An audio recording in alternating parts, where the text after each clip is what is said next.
Young man saves woman from thief, misses job interview, unaware she's the CEO. Tuesday morning's light timidly entered through the single window of the small apartment, a crack of milky brightness that seemed to ask permission to touch the worn furniture. For Lucas, standing before the stained mirror of the wardrobe, that light was a spotlight. Today wasn't an ordinary day. Today was the day that could redraw the map of his life. The reflection staring back was that of a 28-year-old man whose eyes carried the seriousness of someone who had aged faster than time. There was tension in his jaw, a muscle that involuntarily contracted as he adjusted, for the 10th time, his tie knot. If you enjoy this type of story, please subscribe to the channel and help us grow. I appreciate all your support. The tie was navy blue, made of simple fabric, but it was impeccable, just like the suit. It was his only suit, an inheritance from his father that had been carefully tailored by a neighborhood seamstress, Mrs. Elvira, who had charged him half price and given him the rest in blessings. The dark fabric had a subtle sheen of wear at the elbows and knees, visible only to an eye as critical as his. To the rest of the world, he hoped, he would appear simply as a professional man, a worthy candidate. He took a deep breath, the smell of mothballs and hope filling his lungs. The suit had spent the last 3 weeks wrapped in plastic, hanging like a sacred relic untouched, awaiting this very moment. The money spent on professional dry cleaning had been missed from the month's groceries, but it was an investment, a gamble. Everything that day was a gamble. His apartment was an inventory of his life, modest, organized to exhaustion, and silent. Each object had a place and a story. On the nightstand, next to an old alarm clock that never failed, rested a time-worn photograph, a smiling Lucas about 10 years old, between his strong and vibrant father and his mother, Mrs. Lucy, whose eyes shone with a joy that now seemed to belong to another dimension. He looked away from the photo. Thinking about it now was an invitation to an avalanche of emotions that he couldn't allow himself. Not today. Still, she was everywhere. She was in the gentle scent of chamomile tea that seemed to be impregnated in the kitchen, even though she wasn't there to make it. She was in the empty armchair in the corner of the room, where she used to sit to watch her soap operas, the fabric permanently indented by the weight of her body and her worries. And more concretely, she was in the small medicine box on the kitchen counter, next to the weekly shopping list. The names on the bottles were complex, expensive, and each one was a constant reminder, an engine that propelled him. Innovatech. He whispered the company name as if it were a prayer. It was more than a tech company. It was the golden fortress atop the hill, the epicenter of innovation in the city. Landing an interview for the junior project analyst position was a miracle, a statistical anomaly. Hundreds, perhaps thousands of applicants. His resume, he knew, was good. He had graduated with top marks in business administration from a public university, fighting against all odds, studying on crowded buses and working soul-crushing part-time jobs that paid the bills. But he also knew his resume lacked the sheen of foreign university names or exchange programs that other candidates surely had. What got him called in? Perhaps the cover letter, in which he poured every ounce of his sincerity, detailing not only his skills, but his passion for optimizing processes, for finding order in chaos, a skill he'd learned not from books, but from life itself. On the small dining table, which also served as his office, sat the proof of his dedication, a stack of printed papers, articles about Innovatech, its corporate culture, its latest projects in artificial intelligence and sustainability, and, on top, a profile of the CEO, Isabella Neves. The photo showed a woman with strong features, a piercing gaze, and a smile that wasn't exactly warm, but conveyed unwavering confidence. The articles described her as a prodigy, a visionary who had taken over the company from her father and transformed it into a global giant. They said she was demanding, relentless, but fair. Lucas felt a chill just thinking about being in the same room as her. The final interview, the email said, would be with one of the directors, but the mere possibility of crossing paths with her in the hallway made his heart race. He picked up his black portfolio, the newest he could afford, and slid his resume inside. He checked the contents for the 1000th time.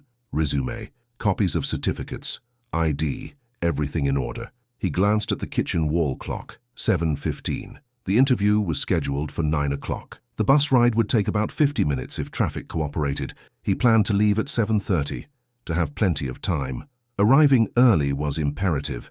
It showed respect, control, eagerness for the position. Before leaving, his morning ritual led him to the phone. He dialed the number of the small public hospital in the neighboring town. His mother had been admitted 2 days ago after a more severe than usual shortness of breath attack. Pulmonary fibrosis, a cruel and progressive sentence, was tightening its grip. "Good morning, Santa Rita Hospital Ward," a tired voice answered. "Good morning. I'd like an update on patient Lucia Almeida Silva, room 203, Lucas requested, his voice suddenly softer, more vulnerable. There was a pause, the sound of papers being shuffled. "Mr. Lucas, is that you?" The nurse, a woman named Clara, recognized him. Her voice was kind. "Your mother had a stable night. She's sleeping now, medicated. The doctor will see her later. Did she eat anything?" "She had some soup, dear. Don't worry, she's strong." Strong. Yes, she was. The woman who had raised him alone after his father died in a workplace accident. The woman who cleaned 3 different houses so he would never go hungry. The woman who had taught him that dignity was the only possession no one could steal. And now that same woman was fighting for each breath, confined to a hospital bed that smelled of disinfectant and resignation. The treatment that could actually give her a better quality of life, maybe even more time, cost the equivalent of a luxury car per year. A universe away from his reality. Innovatech, with its competitive salary and top-tier health insurance, wasn't just a career step. It was the only bridge he could glimpse out of that abyss. "Thank you, Clara. Thank you very much. Tell her I'll call after my appointment. Tell her I love her." "You got it, son, and good luck with your appointment. She told me today was an important day. She's rooting for you." Lucas hung up, his chest tight. The nurse's blessing and his mother's encouragement were both a shield and a monumental weight. He couldn't fail. Not for himself. For her. He took one last look at the apartment. The breakfast dishes were washed and dried. The bed, made with military precision. The floor, swept. It was a reflection of his mind, a desperate attempt to maintain order amidst the internal turmoil. He grabbed his wallet, checking the few bills and counted coins for the bus. He picked up his phone, an old model with a cracked screen that he cared for as if it were made of crystal, keys in hand, briefcase under his arm. Opening the door, the sound of the outside world invaded him. The hallway of the old building smelled of stale coffee and lived-in lives. Neighbors passed him, some already on their way to work, others starting their routines. "Good morning, Lucas, looking sharp," said Mr. Alfonso, the retired man from the apartment next door, as he swept his doorstep. "Big day?" Lucas forced a smile, trying to appear more confident than he felt. "Good morning, Mr. Alfonso. Yes, an interview. Then may God be with you, my boy. You deserve all the good things. A golden boy."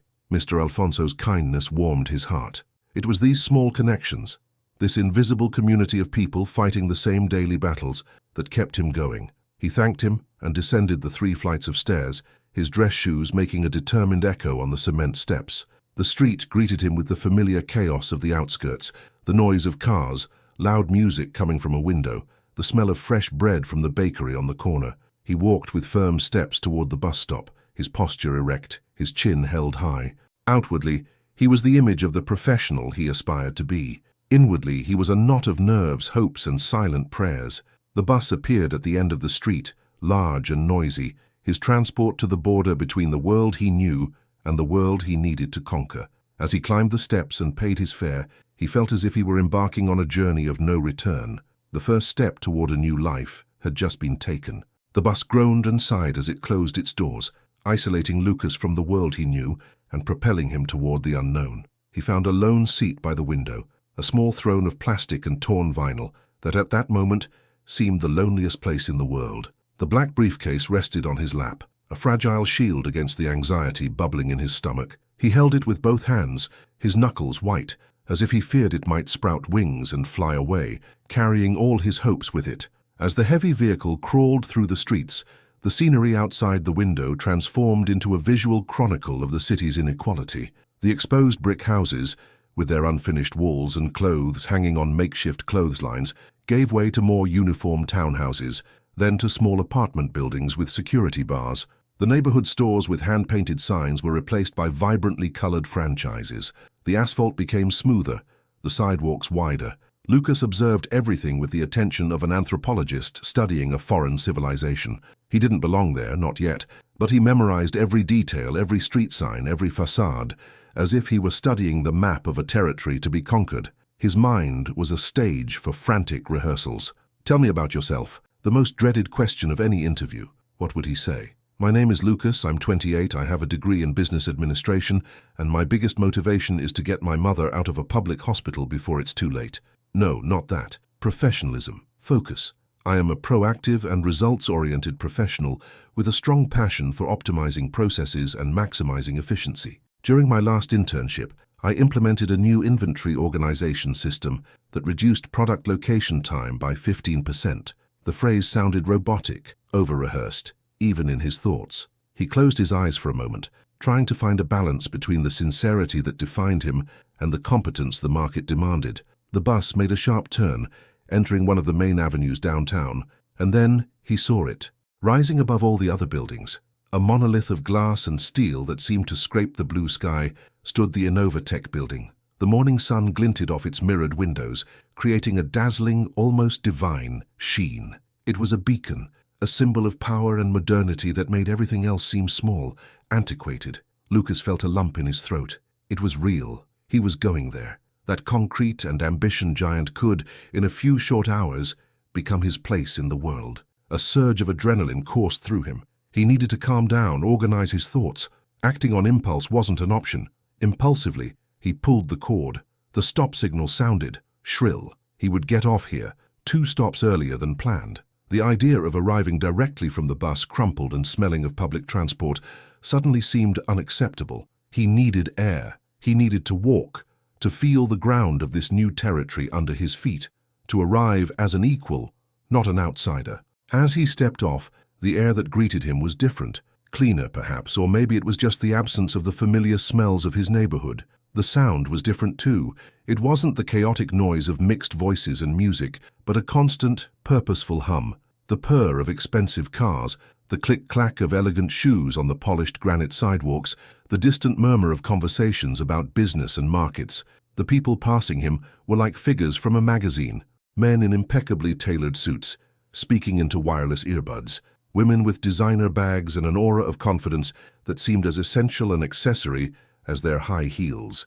Lucas adjusted his tie, feeling simultaneously like an imposter and an explorer on the eve of a great discovery. He started walking, his briefcase firmly under his arm. The Innovatech Tower served as his guiding star. With each step, he felt his anxiety transform into a cool determination. He was as capable as any of those people. He just lacked the opportunity, the entry point, and that door was only a few blocks away. He mentally reviewed the numbers.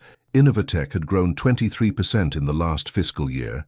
Its stock was at an all-time high, and the Latin American expansion project, of which the project analyst position would be a part, was the crown jewel of Isabella Neve's management. He was ready. That's when he saw her. Across the street, walking in the same direction as him, was a woman who seemed to be the personification of that environment.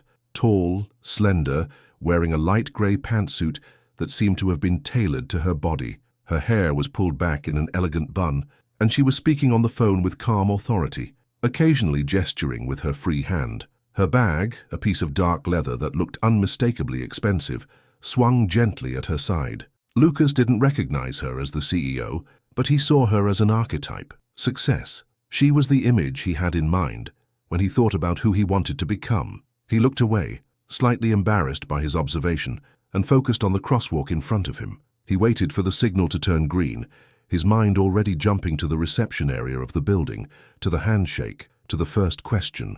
The light turned green. He took the first step to cross the street, and the world dissolved in an instant of violence and speed. It was a blur, a bicycle that appeared out of nowhere, pedaling furiously on the sidewalk, a desperate zigzag between pedestrians. The cyclist, a young man in a hooded sweatshirt that hid his face, passed close to the woman in a grey suit.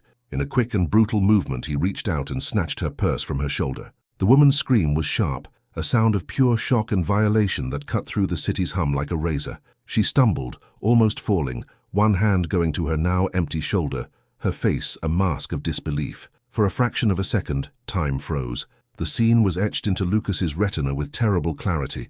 The thief speeding away, the woman paralyzed, and the other pedestrians motionless. A man in a suit looked away, quickening his pace.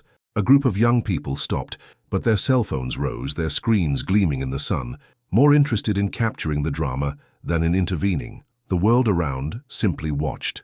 The apathy was a wall of glass. invisible but impenetrable. In that microsecond, Lucas's mind processed nothing. There was no calculation, no deliberation. There was no interview at Innovatech, no expensive suit, no mother's future, no fear. There was only her scream and the image of the thief fleeing. There was only right and wrong, a moral compass so deeply rooted in his being that it worked faster than thought. It was instinct, a sacrifice. His hand, which held the black briefcase with the strength of a castaway, opened. He didn't feel the briefcase slip. He just dropped it. The plastic object hit the sidewalk with a hollow, dry sound. The latch gave way on impact, and it sprang open like a hungry mouth, spitting all its contents onto the dirty city pavement. White sheets flew. His resume, each line meticulously written, each word chosen to project competence and confidence, now scattered across the sidewalk. One page, with the list of his qualifications, slid into the gutter, the black ink beginning to blur in a puddle of dirty water. Another, the cover letter that had secured him the interview, was caught by a gust of wind and danced through the air like a dead leaf, landing near a trash can. His certificates, his copies of documents, his entire professional identity lay there, scattered at the feet of indifferent strangers, vulnerable and trampled. Lucas saw none of this. His eyes were fixed on the figure speeding away on the bicycle. The instant the briefcase hit the ground, his muscles coiled. His legs, strengthened by years of climbing stairs in stock and delivery jobs, exploded into motion. He wasn't walking anymore. He was running. Running with a speed and fury that surprised even him, the sound of his dress shoes slapping awkwardly against the concrete, a desperate rhythm of pure, unwavering conviction. The world had shrunk to a single corridor, a single objective: catch that thief. The air burned in Lucas's lungs. Each breath was a stab of pain, a protest from his body pushed to a limit it wasn't prepared for. The sound of his own heartbeat was a frantic drum in his ears, drowning out the city's hum. His world, once a landscape of possibilities and anxieties, had narrowed to a tight-moving tunnel. At the end of that tunnel was the thief, a grey sweatshirt silhouette pedaling with the ferocity of someone fleeing their own demons. His dress shoes, polished with such care that morning, were a betrayal. The smooth leather soles slid dangerously on the polished granite of the sidewalk, forcing him to shorten his strides, using his arms to maintain balance. He was an image of contradictions. The dark suit, a symbol of order and professionalism, was now rumpled and sweat-soaked. The tie, once an emblem of respect, now choked him, and he loosened it with a sharp tug without even realizing it. Pedestrians veered out of his path with exclamations of surprise and irritation. He bumped a shoulder, mumbled an apology that was swallowed by the wind, and continued. There was no time for courtesy. The thief glanced back, his young, pale face contorted with panic at the sight of the determined figure pursuing him. He tried to accelerate, weaving recklessly. He came dangerously close to a fruit vendor's cart, knocking over several oranges that rolled across the sidewalk like colorful billiard balls. Lucas leaped over them, his ankle twisting slightly, but he ignored the sharp pain. The distance between them wasn't decreasing. The thief was younger, more agile, and had the advantage of the bicycle. Lucas, fueled by pure adrenaline and indignation, knew he couldn't keep him in sight for much longer. He needed to think. His mind, trained to find patterns and optimize processes, began to work amidst the chaos. He observed the thief's path. He wasn't following the avenue, but rather weaving in and out of smaller streets, seeking a less visible escape route. Ahead, Lucas saw a fork in the road. The main street continued straight, but a narrow alley, a pedestrian shortcut cutting through the block, opened to the right. The thief, on his trajectory, would inevitably pass the alley's exit. It was a gamble, a matter of seconds. Without hesitation, Lucas changed course. He plunged into the alley, a narrow, shadowy passage between two tall buildings. The air here was colder, smelling of dampness and trash. Large garbage cans and stacked cardboard boxes formed a makeshift labyrinth. He leaped over a pile of plastic bags, the sound of his shoes echoing off the brick walls. For a moment, he ran blindly, trusting only his instincts and speed. He could hear the distant sound of bicycle wheels on the main street, a sound rapidly approaching. He needed to be faster. He emerged from the alley back into the sunlight just as the thief passed. The boy, caught off guard by the sudden appearance of his pursuer directly in his path, tried to swerve with a jerk. It was a fatal mistake. The bicycle's front tire hit the curb hard. The handlebars twisted violently, and the thief was thrown sideways, falling in a tangle of limbs and metal onto the sidewalk. The leather bag flew from his hand, sliding across the ground and stopping a few feet away. Lucas didn't go toward the fallen boy, who was groaning more from fright than pain. His focus was singular. He walked, his chest heaving violently, and picked up the bag. The leather was soft and heavy in his hand. He turned. The thief was already getting up, limping, and gave Lucas a look that was a mixture of fear and hate before abandoning his bent bicycle and running away, disappearing into the crowd. The threat had passed. Lucas stood still for a moment, the sound of his ragged breathing filling the silence that had formed around him. The adrenaline began to recede, giving way to overwhelming exhaustion. He looked at himself. His suit was dirty at the knee where he had braced himself to avoid falling. His shirt clung to his chest, damp with sweat. He ran a hand through his hair and felt the disheveled strands. He was a mess. With the bag in hand, he retraced his steps, walking slowly, trying to regain his breath and dignity. He found the woman in the same place, now surrounded by a few onlookers who dispersed as he approached. She was pale, one hand resting on a lamppost, but her eyes, a deep brown, were fixed on him. There was surprise, relief, and something else, an analytical curiosity in her gaze. I think this is yours," Lucas said, his voice hoarse, extending the bag. Isabella stared at him, then looked at the bag in his hand, and finally took it, holding it close to her chest, like a shield. I don't know what to say, thank you. My God, thank you so much." Her voice was steady despite the evident shock. She examined him from head to toe, noticing his condition. "Are you all right? Did you get hurt?" "No, I'm fine. Just a little out of breath," he managed to say, forcing a small smile. "He didn't hurt you, did he?" "No, it was just the fright. I didn't even see where he came from," she replied, her composure quickly returning. "What you did was incredibly brave. And reckless," she added, a touch of maternal severity surprising him. "He could have been armed." "I didn't think of that, to be honest," Lucas admitted. And it was the purest truth. "I figured," she said, a hint of a smile playing on her lips. She opened her purse and glanced inside. Wallet, phone, keys. Everything seemed to be there. "Look, I need to reward you. Please, let me pay you for your time, for everything. What you did." "No, please," Lucas interrupted, shaking his head. The mere thought was embarrassing. "No need.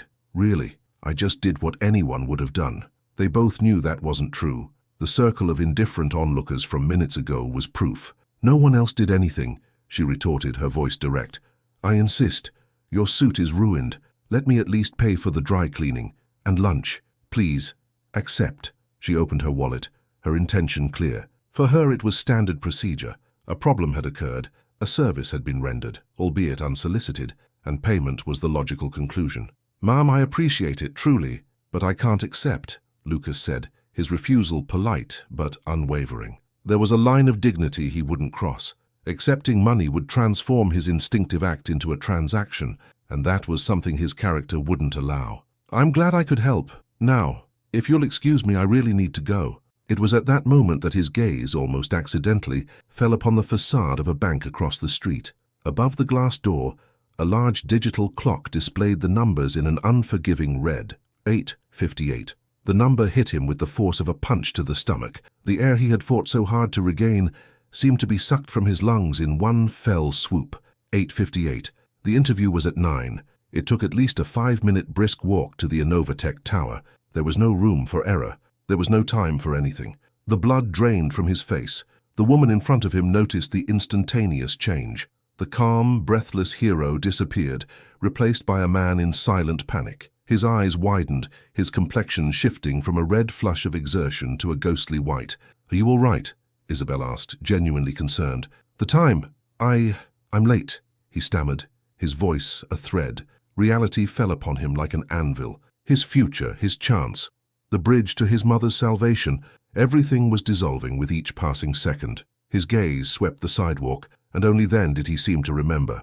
"My papers!" He turned and ran back to the spot where his life had forked, and there they were. The once pristine white sheets were now a testament to the catastrophe. They were dirty, crumpled, some with shoe marks. One was torn. He knelt, his suit protesting, and began gathering them with desperate urgency. His resume, his professional identity, now seemed like trash. He shoved the papers haphazardly back into the scratched briefcase, not bothering with order. There was no time. Every second was torture. Isabel watched the scene, astonished. This courageous and articulate man was now on his knees, gathering soiled papers with trembling hands, his face a mask of pure despair. Who was he? What was so important as to cause such a drastic transformation? Lucas stood up, the crumpled briefcase under his arm. He turned to her, panic etched in his eyes. "Excuse me, I need to go. Have a good day, ma'am." And then, for the second time that day, he started to run. But this wasn't the explosive run of a hero. It was the heavy, clumsy run of the condemned, a desperate flight toward a destiny he feared was already sealed. Isabel stood on the sidewalk, clutching her expensive leather handbag, and watched him run until he became a small, frantic speck, disappearing at the base of the glass skyscraper she called her empire. She was safe. Her belongings were safe, but her mind was in a turmoil. She had been saved by a man in a worn suit who possessed more integrity than most of the executives she knew, a man who, for some reason, seemed to be running for his life after having risked it for her. And she didn't even know his name. Lucas's second run was the antithesis of the first. If before he had been propelled by righteous fury, now he was driven by corrosive panic. The air entering his lungs was no longer fuel, but acid. Each step was heavy, a punishment. The pain in his ankle, previously a footnote, now screamed in protest with each impact on the concrete. The world around him was a blur of colors and shapes, and the only sharp point in his vision was the colossal glass and steel structure looming before him, the Innovatech Tower. The building, which minutes before had seemed a beacon of hope, now looked like an impenetrable fortress, whose gates were closing before his eyes. He could feel people's stares, but he didn't register them. He was an anomaly in that landscape of calm and order, a man in a soiled and rumpled suit, running as if his life depended on it. And in a way, it did. Not his biological life, but the life he dreamed of building, the life he desperately needed to give his mother. The image of her, lying in a hospital bed, frail and dependent on the benevolence of an overburdened public system, was the whip that lashed him, forcing him to continue when his muscles begged for rest. Finally, he reached the entrance. A set of revolving glass doors, moving with slow, hypnotic grace, formed the mouth of the Leviathan. Without slowing, he plunged through one of the openings, bursting into the lobby with the subtlety of a meteor. The contrast was a physical shock. Outside, the heat and chaos of the street. Inside, a climate-controlled silence, almost reverential. The Innovatech lobby wasn't just a lobby, it was a statement of power. The white marble floor was so polished, it reflected the recessed lights in the soaring ceiling, giving the impression of walking on a frozen lake. An abstract sculpture of twisted metal occupied the center of the space, and the only audible sound was the soft murmur of an artificial waterfall cascading down a wall of black stone. The air smelled neutral, expensive, the scent of filtered success. And in the midst of that antiseptic perfection, there he was, Lucas. Sweaty, breathless, his hair disheveled, his tie loosened, his suit stained with dirt and despair. He stopped abruptly, the sound of his shoes scraping against the silence. Immediately, every head turned in his direction. The dark-suited security guard near the entrance, whose bored expression shifted to alert. A group of executives conversing near the waterfall, whose voices fell silent. And, most importantly, the woman sitting behind a long, imposing white marble counter that served as the reception desk. He was a blemish on the picture, an error in the system, and he felt the weight of dozens of judging eyes upon him. For a moment, the urge to turn around and flee was almost overwhelming, but the image of his mother gave him one last push of courage. He straightened his shoulders, tried to smooth his jacket with trembling hands, and walked toward the counter, each step on the marble echoing his inadequacy. The receptionist was the personification of the company. Her hair was pulled back in an impeccable style, her makeup was subtle and perfect, and the blazer she wore looked tailor-made. A small silver nameplate on her lapel read, "Beatrice." She watched him approach with an expression of professional politeness that didn't quite conceal a hint of disapproval. "Good morning, sir. How may I help you?" she said, her voice calm and melodious, like that of an automated answering system. Lucas rested his hands on the cool edge of the marble, trying to control his breathing so that his words wouldn't come out in gasps. "Good morning. I have an interview. Lucas Almeida Silva. It was for 9 o'clock. Beatrice raised a perfectly arched eyebrow. She turned to her computer monitor, her fingers with impeccably pale pink nails gliding over the keyboard with silent efficiency. "Lucas Almeida Silva," she repeated, more to the computer than to him. She glanced at the digital clock in the corner of her screen, then back at him. His expression didn't change, but Lucas felt a chill run down his spine. "Mr. Silva, Your interview with the board was scheduled for 9 o'clock sharp. It is currently 9:07. The words were spoken as a simple statement of fact, but to Lucas they sounded like the gavel of a judge.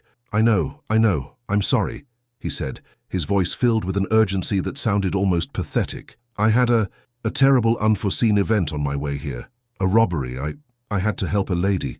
It was impossible to arrive earlier, I swear.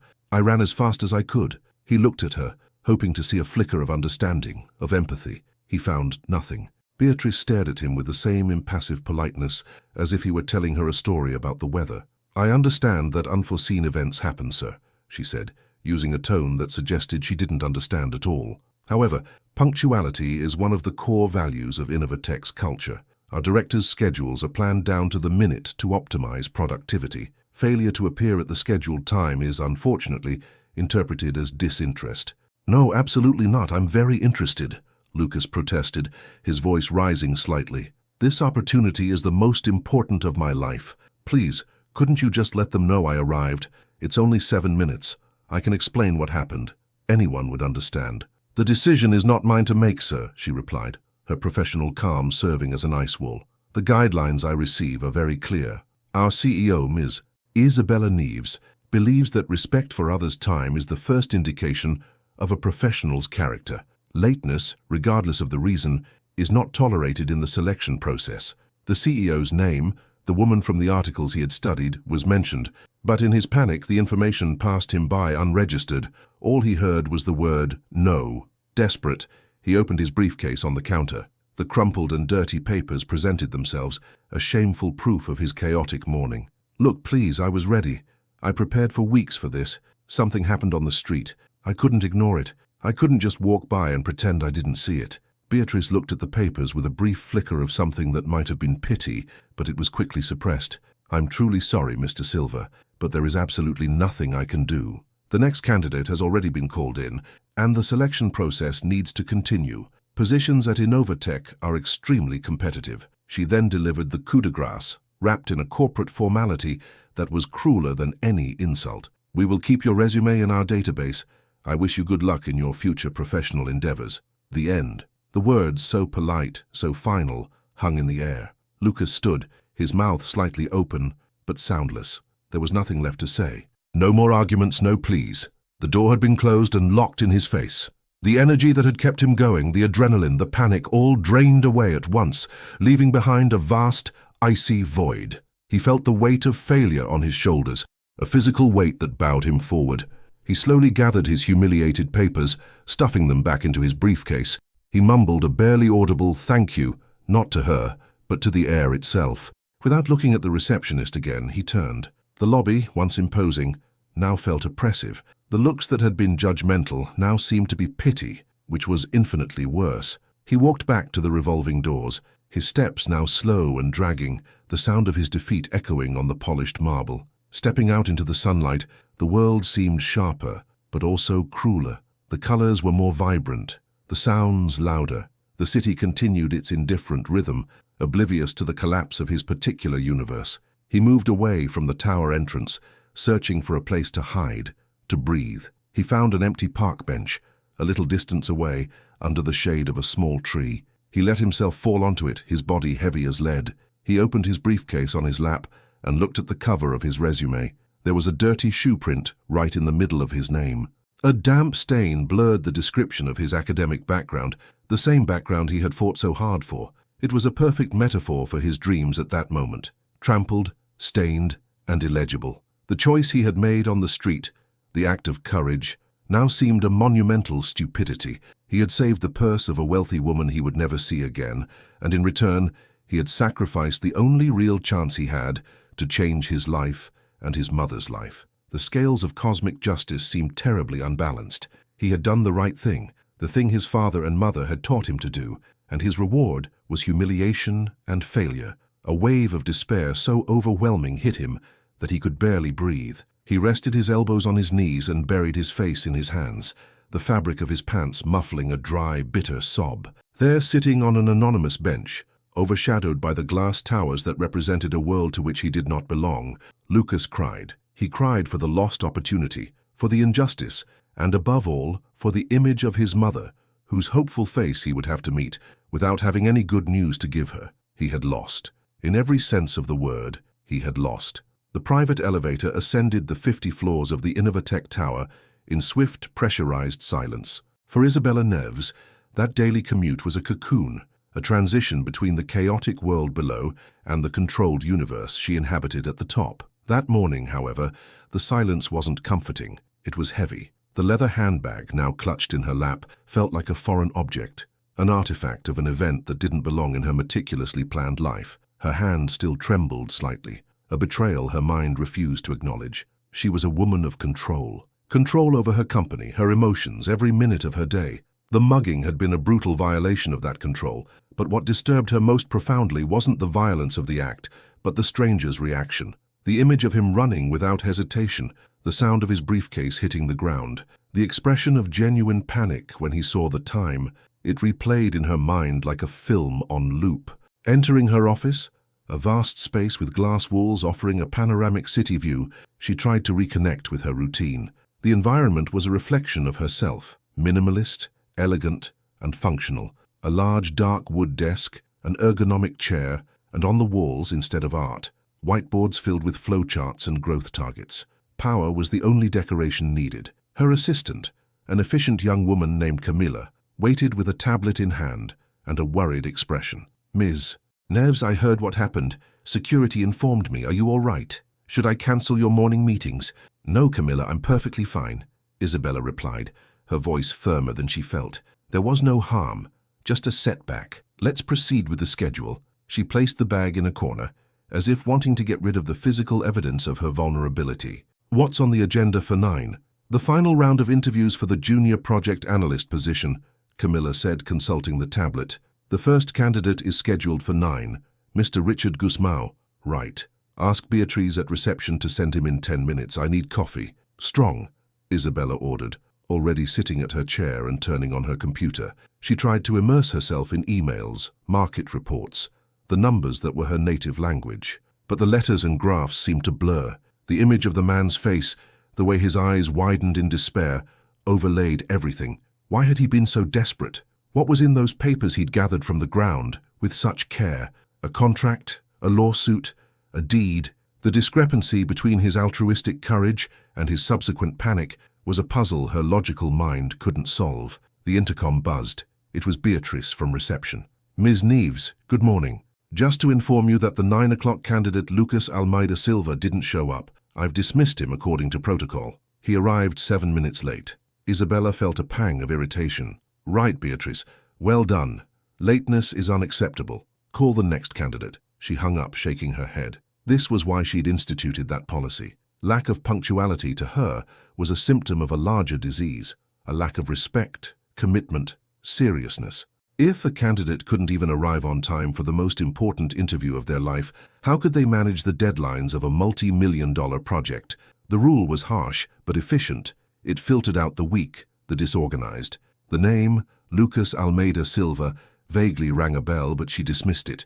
It was a common name. She took a sip of the coffee Camilla had left on her desk and forced herself to focus. The morning blurred into a whirlwind of meetings and decisions. She analyzed spreadsheets, approved budgets, debated strategies with her directors. She was Isabella Neves, the CEO, a productivity machine. And, slowly, the armor clicked back into place. The morning's incident was filed away in a corner of her mind, labeled Resolved. Early in the afternoon, Camilla entered her office again, this time carrying a thin file folder. "Ms. Neves, here are the profiles of the candidates interviewed today for the analyst position, and also the file of the candidate who was dismissed for reference." "Leave it there, Camilla. I'll take a look before making the final decision," Isabella said, without looking away from the screen. Later, in a rare moment of calm, she picked up the folder. She opened it with a sigh. Hiring was one of her least favorite tasks. It involved the most unpredictable variable of all, people. She flipped through the resumes. Ricardo Gusmao, MBA from a prestigious university, fluent in English, experience in consulting. Good, but he seemed arrogant in the interview. Mariana Costa, young, intelligent, but too nervous, lacking the necessary confidence. No one seemed to have the Innovatech factor, that blend of ambition, intelligence, and resilience she was looking for. Finally, she reached the last page of the folder. It was the profile of the dismissed candidate, a standard company cover sheet with a 3x4 photo attached in the upper right corner and a large red stamp diagonally across it. Rejected, late, she read the name, Lucas Almeida Silva, and then her gaze fixed on the photo. The world stopped. Isabella Neves's heart, an organ she usually treated as a functional muscle and nothing more, leaped so violently that she tasted metal in her mouth. It couldn't be. She leaned forward, gripping the paper with both hands as if proximity could belie what her eyes were seeing. There was no doubt. The face in the photo was younger, the hair neater, the smile shy and hopeful, but the eyes were unmistakable. They were the same serious, intense eyes of the man who had saved her that morning, the man in the worn suit, the anonymous hero, the courageous stranger, Lucas. Suddenly, everything made a terrible, overwhelming sense. The desperate rush, the panic at the sight of the clock, the way he gathered the papers from the floor as if they were fragments of his soul. The papers were his resume. The suit, his armor for the interview, the unavoidable appointment, was with her. He wasn't just late for an interview. He was late for his interview at Innovatech because he was on the street, saving the Innovatech CEO's purse. A wave of heat rose to her face. It was shame, an emotion she rarely felt. Her zero-tolerance policy, her pride, her efficient rule, suddenly seemed the height of arrogance and stupidity. She, who prided herself on her ability to judge people's character, had allowed her blind system to dismiss the man who, in a single act, had demonstrated more integrity, courage, and decency than all the other candidates combined. He hadn't failed her test. She had failed to recognize him. She picked up his resume, now reading it with feverish interest. A graduate in business administration from a public university, with honors, impeccable grades, a cover letter written with a passion and clarity that were rare. He described his fascination with systems and finding simple solutions to complex problems. He didn't have the big-name brands on his resume, but he had something far more valuable: substance and character. A character he had proven not with words, but with actions, at the cost of his own opportunity. The image of him sitting on a park bench, his face in his hands, came back to her mind. She didn't know he was there, but she could imagine his pain, his devastation. He had done the right thing and been punished for it, by her, by the rigidity of her system. In that instant, the ruthless CEO disappeared. In her place emerged the just woman her father had always taught her to be. Justice, he used to say, isn't blindly following rules. It's understanding the spirit behind them. And the spirit of her rules was to find the best. And the best, without a shadow of a doubt, was that man. Isabella pressed the intercom button with a force that made her finger ache. Camilla's voice sounded immediately. "Yes, Miss Neves? Camilla, I need you to find a man. Now," Isabella said, her voice carrying an urgency that made her assistant straighten in her chair on the other end of the line. "Find a man, ma'am." "Who?" "Lucas Almeida Silva, the candidate who was dismissed this morning." "I don't care how. Use security, check the entrance cameras to see which direction he went, call the phone number on his application, send a human resources team to his address if necessary. I want him here, in my office, as fast as possible." There was a second of shocked silence on the other end. The order was unprecedented. "Ma'am, but what about protocol?" He was... "The protocol is suspended," Isabella cut him off, her voice like steel. "The protocol made a mistake. Now go, Camilla." "Move." "Yes, ma'am, immediately." Isabella hung up and leaned back in her chair, her heart still racing, but this time not from shock or fear. It was from determination. She looked at Lucas's photo on his resume. The shy, hopeful smile seemed to mock her. She had almost destroyed that hope, but now she would do everything in her power to restore it. The real interview, she thought, hadn't happened yet, and she would make sure that this time the right questions were asked and the right value was recognized. Fate had given her a second chance to do the right thing, and Isabella Neves never wasted a second chance. The park bench had become an island of misery for Lucas. The world continued to spin around him, but he was paralyzed, anchored by a weight on his soul. He opened the folder in his lap and looked again at the stained resume, the paper epitaph of his hopes. What would he tell his mother? The question was torture. He would have to lie, invent an excuse, say the position wasn't what he thought, anything to avoid placing on her already fragile shoulders the weight of his failure. He felt small, an imposter who dared to dream of a world that clearly didn't want him. He was so immersed in his own desolation that he didn't notice the approaching figure until a pair of elegant shoes stopped directly in front of him. Slowly, he raised his head. It was a young woman, professional in appearance with an expression that mixed urgency and a certain hesitation. He vaguely recognized her. She was the assistant he had seen hurrying through the Innovatech lobby. "Mr. Lucas Almeida Silva?" she asked, her voice polite but slightly breathless. Lucas frowned, confused. How did she know his name? He simply nodded, unable to formulate a word. "My name is Camilla. I'm Ms. Neves's assistant," she said. "Ms. Neves requests your presence in her office." Immediately, Lucas's mind struggled to process the information. It was a labyrinth of confusion. Ms. Neves? The CEO? Why? To reprimand him personally? To ensure he never again applied for a position at her company? The idea of going through another humiliation was physically painful. "I think there's a mistake," he said, his voice hoarse. "I've already been dismissed. I missed my interview." "There's no mistake, sir," Camilla insisted, with a gentleness that surprised him. "It's very important. Please come with me." He looked at her face, searching for some sign of mockery, but found only sincere seriousness. What more did he have to lose? His dignity was already in tatters, his hopes dead. With the resignation of a man who has nowhere else to fall, he stood, picked up his crumpled briefcase and followed the woman back to the glass tower. The second walk through the lobby was surreal. This time, he wasn't an intruder, but an escorted guest. The looks he received were no longer pitying, but purely curious. The security guard who had previously observed him with suspicion now nodded respectfully to Camilla. They didn't stop at the reception. Camilla guided him directly to a private elevator he hadn't noticed before. The ascent was silent and dizzying. Lucas felt the pressure in his ears, a metaphor for the pressure building in his chest. With each floor they ascended, his confusion grew. The elevator doors opened directly onto a luxurious, silent corridor on the top floor. Camilla guided him to a large, dark wooden door at the end of the hall. She knocked softly and opened the door for him. "You may enter, Mr. Silva. She's expecting you." Lucas took a deep breath and entered. The office was larger than his entire apartment. One entire wall was a panoramic window, and the city stretched out below like a living map. And then he saw her. Standing near the window, there she was, the woman from the robbery, the woman in the grey suit to whom he had returned the purse. For a moment his brain refused to make the connection. The defenseless victim on the street and the woman who inhabited that space of absolute power couldn't be the same person. She turned to him, and in her eyes he saw the same flicker of recognition that must have been in his own.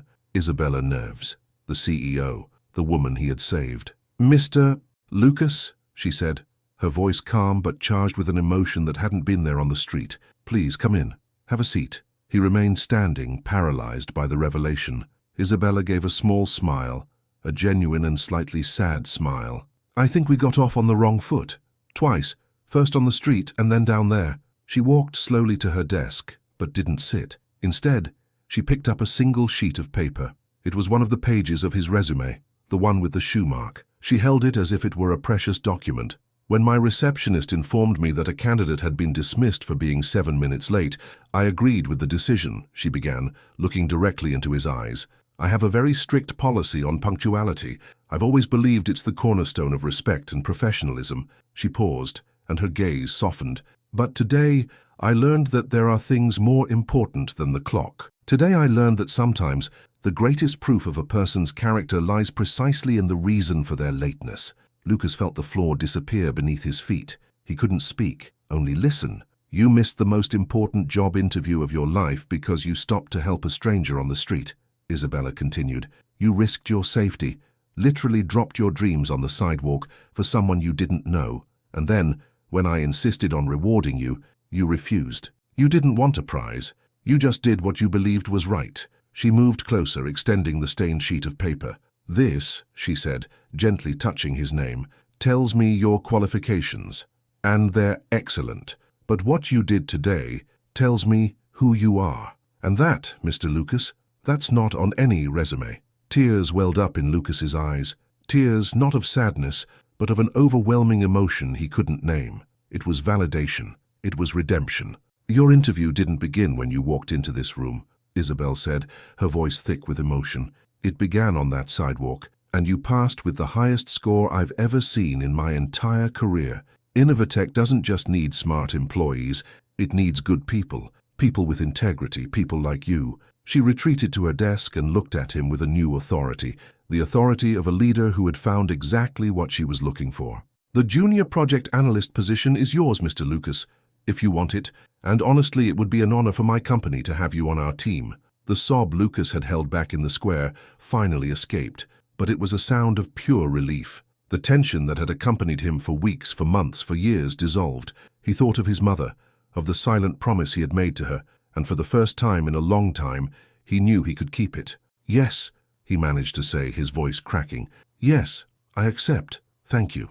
6 weeks later, Lucas was sitting at his own desk in a brightly lit office on the 40th floor of the Innovatech Tower. The view from the window was almost as good as the CEO's. His computer displayed complex spreadsheets that to him were like music. He belonged there. He picked up the phone and dialed a number he now knew by heart. Renasa Clinic. "Good morning." "Good morning, I'd like to speak to patient Lucia Almeida Silva, please." There was a short pause. "Certainly, just a moment." The voice that followed was stronger, clearer, with a breathiness that wasn't there before. "My son, it's so good to hear your voice. Hi, Mom, how are you feeling today after your physiotherapy session?" "I'm wonderful, my dear. These doctors here are angels. Angels. I never thought I could breathe like this again. This health plan your company provides, it's a miracle, Lucas. You're my miracle." Lucas smiled, closing his eyes and feeling a peace he had never known. "I love you, Mom. I love you too, my hero." After hanging up, he swiveled in his chair and looked down at the immense city. He looked for the corner where his life had changed course, the exact spot where he'd dropped his briefcase and his worries to run toward an act of kindness. He understood then that destiny wasn't a straight road to follow, but a series of choices, and that sometimes the most illogical choice, the most reckless, the most selfless, was the only one that could truly lead you home.